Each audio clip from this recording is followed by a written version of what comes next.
نحمده ونصلي على رسوله الكريم أما بعد قال الله تعالى أعوذ بالله من الشيطان الرجيم بسم الله الرحمن الرحيم فسيكفيكهم الله وهو السميع العليم عالی وقار صدر اجلاس معزز سامعین و سامعات، آج کے اس مبارک محفل میں جس موضوع پر لب کشائی کرنے کا موقع ملا ہے وہ ہے سیرت عثمان بن عفان رضی اللہ عنہ۔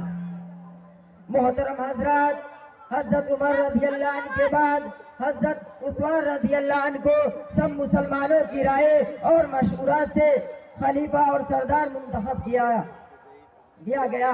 آپ بھی مکہ ہی سے ہجرت کر کے مدینہ آئے تھے، رسول اللہ صلی اللہ علیہ وسلم کے داماد تھے۔ جب مکہ میں تھے اسی وقت حضرت صلی اللہ علیہ وسلم کی صاحبزادی حضرت ام کلثوم رضی اللہ عنہ کے ساتھ ان کا پہلا نکاح ہوا تھا۔ جب ہجرت کر کے مدینہ چلے آئے تو سن 2 ہجری میں حضرت رقیہ رضی اللہ عنہ کو چیچک نکل آئے، آخر اسی مرض میں ان کا انتقال ہو گیا۔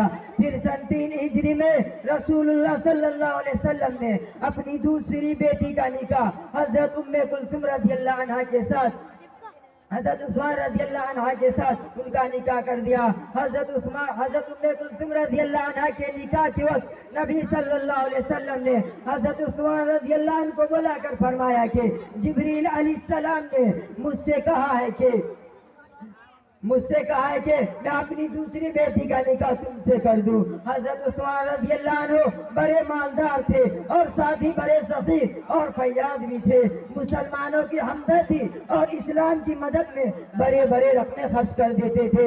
مدینہ منورہ کے اکثر کنویں کا پانی کھارا یوں نمکین تھا۔ ایک یہودی کے قبضے میں ایک کنواں تھا، اس کا پانی میٹھا تھا، مگر حضرت عثمان رضی اللہ عنہ نے ایک یہودی کے قبضے میں ایک کنواں تھا، اس کا پانی میٹھا تھا۔ ایک یہودی کے قبضے میں ایک کنواں تھا، اس کا پانی میٹھا تھا، مگر حضرت عثمان رضی اللہ عنہ نے کئی ہزار روپے میں اس کنویں کو خرید لیا اور پھر اس کو سب کے لیے آزاد کر دیا۔ محترم حضرات، رسول اللہ صلی اللہ علیہ وسلم کی زندگی میں جنگ تبوک کے موقع پر جب چندہ ہونے لگا تو حضرت عثمان رضی اللہ عنہ نے نقد رقم کے علاوہ 1000 اونٹ اور 70 گھوڑے ان کے سواروں کے ساتھ دیے تھے۔ جب حضرت عثمان رضی اللہ عنہ خلیفہ ہوئے تو ان کے زمانے میں بھی کافروں کے ساتھ لڑائیاں ہوئی اور بہت سے ملک فتح ہوئے۔ جہازوں میں سوار ہو کر سمندری لڑائی تو انہی کے زمانے میں ہوئی۔ اسلام کی یہ ترقی برابر جاری تھی اور مسلمان دن بدن آگے بڑھتے جا رہے تھے۔ اگر تھوڑے دنوں تک یہی سلسلہ رہتا تو ساری دنیا میں اسلام پھیل جاتا اور سب جگہ مسلمانوں کا قبضہ ہو جاتا، مگر دشمنوں کو یہ بات تب پسند ہو سکتی تھی، وہ برابر اس فکر میں تھے کہ کس طرح مسلمان کی یہ ترقی روکی جائے۔ محترم حضرات، ایک یہودی نے جس کا نام عبداللہ بن سبا تھا اور وہ یمن کا رہنے والا تھا، اس نے پہلے تو ظاہری طور پر یہودی مذہب سے توبہ کر کے مسلمان بنا۔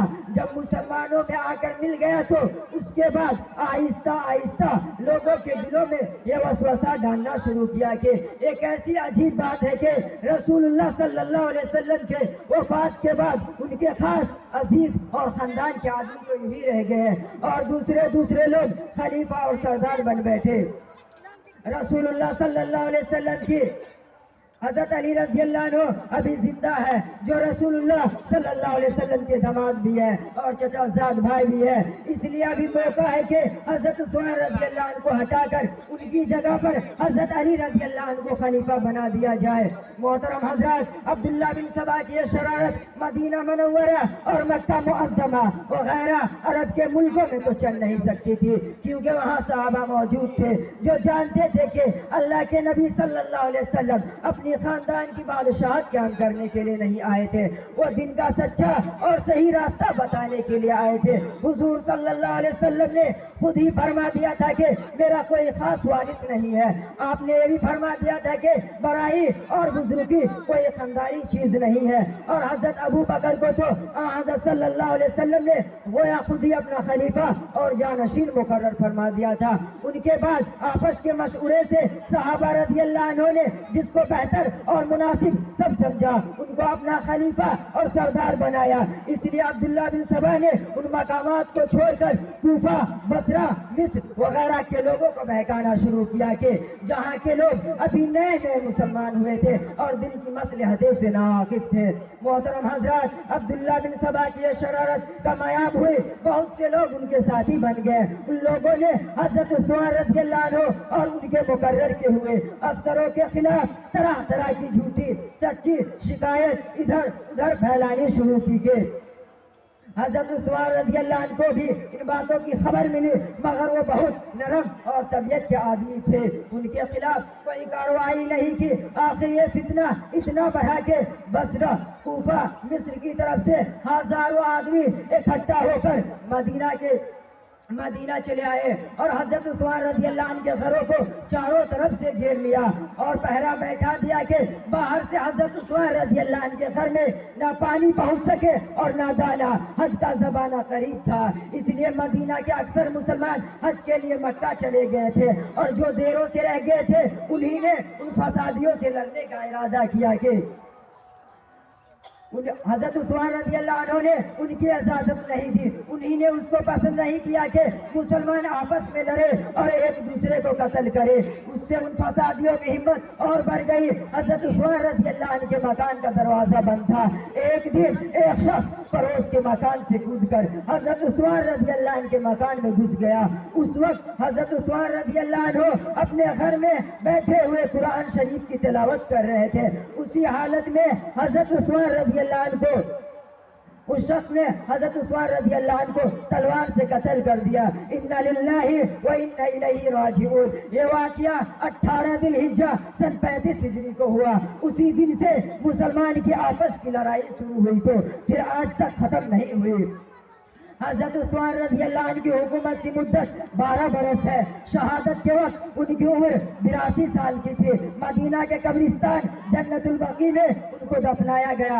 آخر میں دعا ہے کہ اللہ پاک ہم سب کو صحابہ کرام سے محبت کی توفیق عطا فرمائے، آمین۔ وآخر دعوانا الحمدللہ رب العالمین۔